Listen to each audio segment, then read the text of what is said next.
பெண்களின் கையில் அதிகாரம் இருக்கணுமா இல்லை இருக்கக்கூடாதா என்ற கேள்வி. ஏழை குடும்ப தலைவிக்கு ரூபாய் 2500 கொடுத்தா நாடு வீழுமா இல்லை அந்த நாடு நிமிருமா என்ற தீர்ப்பு தான். ஆனால் அதே நேரத்தில் ஆயிரக்கணக்கான பெண்களின் விண்ணப்பங்கள் நிராகரிக்கவும் பட்டது. ஏன் நான் தகுதி இல்லை, என்ன தவறு பண்ணினேன் அப்படின்னு நிறைய பெண்கள் மனசில் கேள்வியோடு இருந்தாங்க. நிராகரிக்கப்பட்ட பெண்களுக்கு தமிழக அரசு மீண்டும் ஒரு வாய்ப்பு கொடுத்துருக்காங்க. ஆன்லைனில் மேல்முறையீடு செய்ய வழியும் திறந்திருக்காங்க. தகுதி இருந்தும் தவற விட்டவர்கள் இப்போ மீண்டும் தங்களுடைய உரிமையை கேட்கலாம் அப்படின்னு சொல்லியிருக்காங்க. இந்த வீடியோவில் இந்த மகளிர் உரிமை தொகை திட்டம் எதுக்கு, ஏன் பலருடைய விண்ணப்பங்கள் ரிஜெக்ட் ஆனது, இப்போ கிடைச்ச இந்த அப்பீல் வாய்ப்பை எப்படி யூஸ் பண்ணணும், யாருக்கு இந்த 1000 ரூபாய் கிடைக்கும், யாருக்கு கிடைக்காது, இதையெல்லாம் சிம்பிளாக தெளிவாக உண்மையாக பேச போகிறோம். இது சேரிட்டி இல்லைங்க, இது ஒரு பெண்ணின் உரிமை. சப்போஸ் இப்போ தான் ஃபஸ்ட் டைம் நம்ம சேனலுக்கு வரீங்க அப்படின்னா மறக்காமல் நம்ம சேனலை சப்ஸ்கிரைப் பண்ணிடுங்க. கூட பெல் ஐக்கானை கிளிக் பண்ணுங்கள். அப்படின்னா தான் இது மாதிரி இன்ஃபர்மேட்டிவ் வீடியோ உங்களால் ரெகுலராக பார்க்க முடியும். வாங்க வீடியோக்குள்ளே போகலாம். இந்த மகளிர் உரிமை தொகை திட்டம் பற்றி பேசும்போது முதல்ல ஒரு விஷயத்தை எல்லாருமே தெளிவாக புரிஞ்சுக்குங்க. இது வெறும் 1000 ரூபாய் விஷயம் இல்லைங்க. இது ஒரு குடும்பத்தின் மாத இறுதி சமாளிப்புனே சொல்லலாம். ஒரு பெண்ணின் அடிப்படை மரியாதைன்னே சொல்லலாம். ஒரு வீட்டோட பொருளாதார நிம்மதி சம்பந்தப்பட்ட விஷயம்னே சொல்லலாம். என்னடா 1000 ரூபாய்க்கு இவன் இவ்வளோ கதை விடுறானே அப்படின்லாம் யாரும் நினைக்க வேண்டாம். ஏன்னா அந்த 1000 ரூபாயில் வறுமை கோட்டுக்கு கீழே இருக்கும் மக்கள் அனைவருக்குமே அந்த 1000 ரூபாய் தான் அவங்களுக்கு கிடைத்திருக்கும் ஒரு பெரிய பொக்கிஷம்னே நான் சொல்வேன். அந்த பொக்கிஷம் யாருக்காச்சும் கிடைக்கல அப்படின்னா யாராக இருந்தாலும் அதற்கான வருத்தங்கள் ஏற்படத்தான் செய்யும். அந்த வருத்தங்கள் யாரும் படக்கூடாது அப்படிங்கிற நல்ல நோக்கத்தோடு தான் தமிழக அரசு மீண்டும் அப்ளை பண்ணுறதுக்கு ஒரு வாய்ப்பை கொடுத்துருக்குறாங்க. யார் யாருக்கெல்லாம் ரிஜெக்ட் ஆகிருக்கு, யார் யாருக்கெல்லாம் மெசேஜ் வந்திருக்கு, உங்களுடைய மனு நிராகரிக்கப்பட்டது அப்படின்னு மெசேஜ் வந்திருக்கு அப்படிங்கிறவங்கெல்லாம் மேல்முறையீடு செய்ய இறுதி வாய்ப்பாக இதை பயன்படுத்தி கொள்ளலாம் அப்படின்னு சொல்லியிருக்காங்க. ஸோ அதனால் பார்த்தீங்கன்னா அனைத்து மகளிருக்குமே மாதம் 1000 ரூபாய் நம்ம தமிழக முதல்வர் மு.க. ஸ்டாலின் அவர்கள் கொடுத்துருவார் அப்படின்ட்டு நான் நினைக்கிறேன்.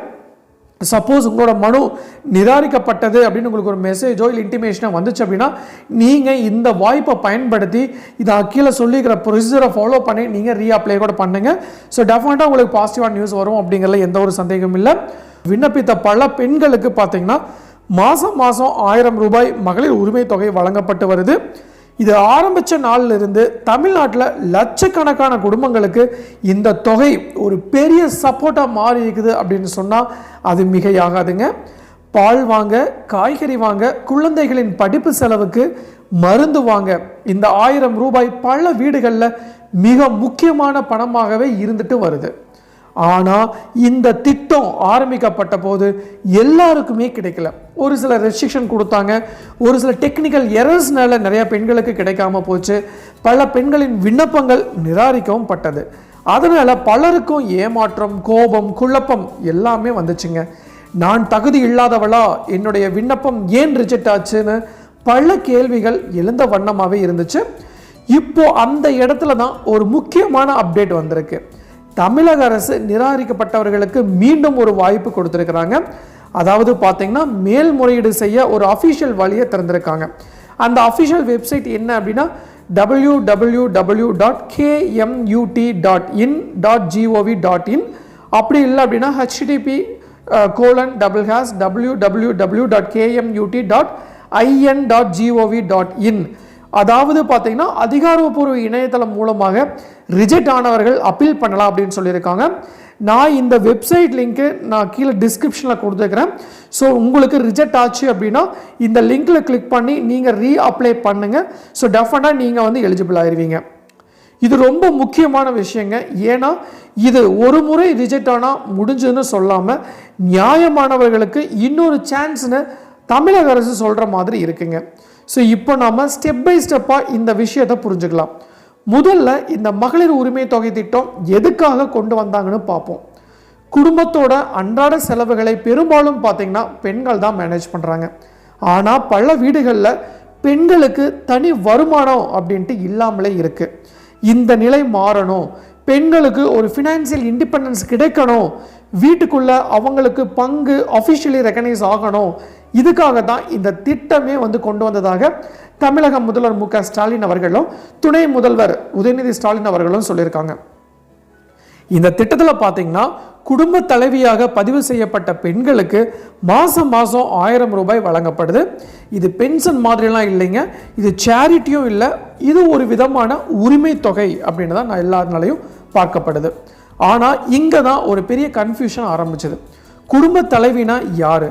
குடும்ப அட்டையில் பெயர் இருந்தால் போதுமா? இன்கம் லிமிட் என்ன? அரசு வேலையில் இருப்பவர்களுக்கு கிடைக்குமா? பென்ஷன் வாங்குறவங்களுக்கு கிடைக்குமா? இந்த மாதிரி பல கேள்விகள் அடுக்கடுக்காக வந்த வண்ணமே இருந்துச்சுங்க.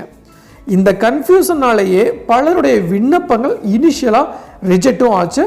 சிலருக்கு பார்த்தீங்கன்னா டாக்குமெண்டேஷன் இஷ்யூ ஆச்சு.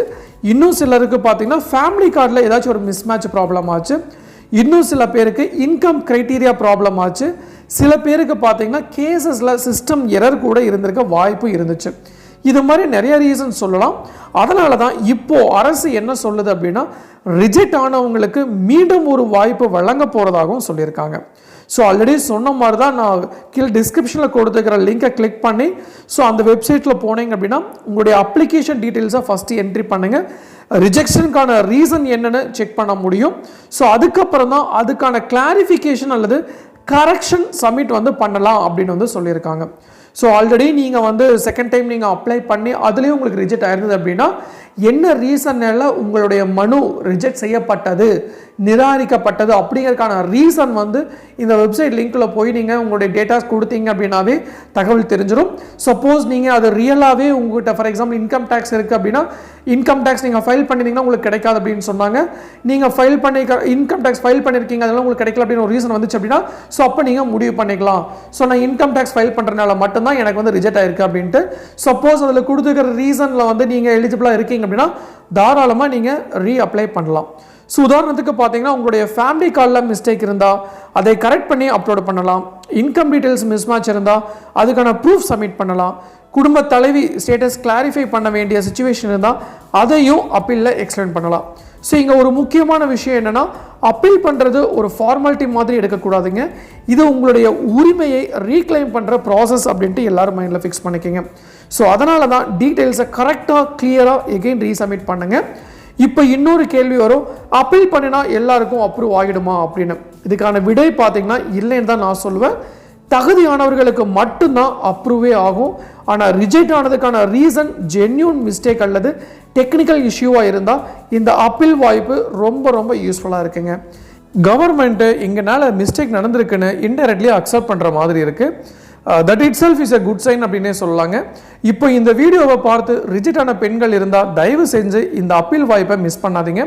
டைம் லிமிட் இருக்க வாய்ப்பு இருக்குது. ஸோ டிலே பண்ணாமல் அப்பீல் பண்ணுங்கள். இந்த 1000 ரூபாய் அப்படிங்கிறது ஒரு ஸ்மால் அமௌண்ட் மாதிரி தெரியலாம், ஆனால் கிரவுண்ட் ரியாலிட்டி அது பல பெண்களுக்கு மந்த்லி பேக் போன் அப்படின்னு நான் சொல்லுவேன்.